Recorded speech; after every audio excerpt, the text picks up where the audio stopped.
What's the difference between nagging and negotiating? Somebody tell me.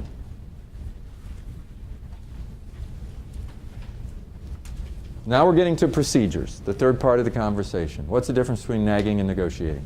Nagging is going at but you're just telling them, talking at them, telling them what you want to do. That's good, talking at them, right? You're telling them what you want them to do, tell them what you want to stop doing. Stop throwing your socks on the floor. Every time you come home, you leave dirty dishes in the sink, blah, blah, blah. People do it at home, right? They nag.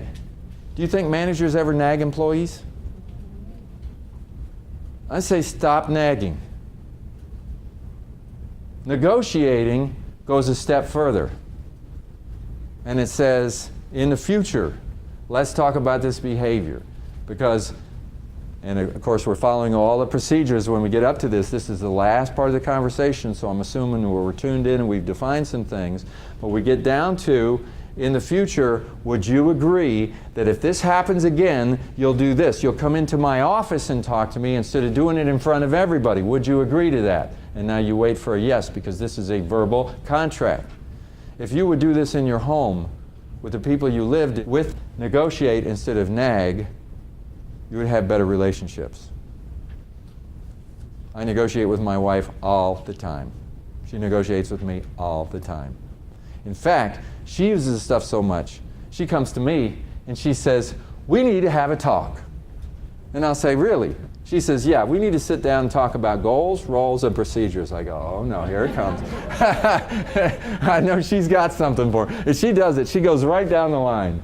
And she nails me. And then she says, so, then what you're saying is from now on, you agree, blah, blah, blah. And I go, yep, okay. It is a big difference. Because she could nag me and I'm not listening to a word she says. And then she gets frustrated because I've told him and I've told him and I've told him and I've told him and he still does it. Well, then why don't we negotiate an agreement?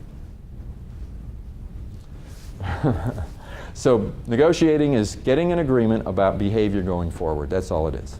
That's all it is. So you're trying to negotiate a change in behavior. You're having an employee conversation, but it's more than that. It's an employee negotiation. That's what the procedures portion is. So we've talked about goals, we've talked about roles. Now we're definitely talking about the future, because the real reason that I'm here to talk to you is not to beat you up about what you did in the past. It's to make sure that we don't repeat the past in the future. So would you agree in the future to do this? Yes. Thank you. Now we have resolved it. And now we should be hitting the mark. We should be accomplishing our goals.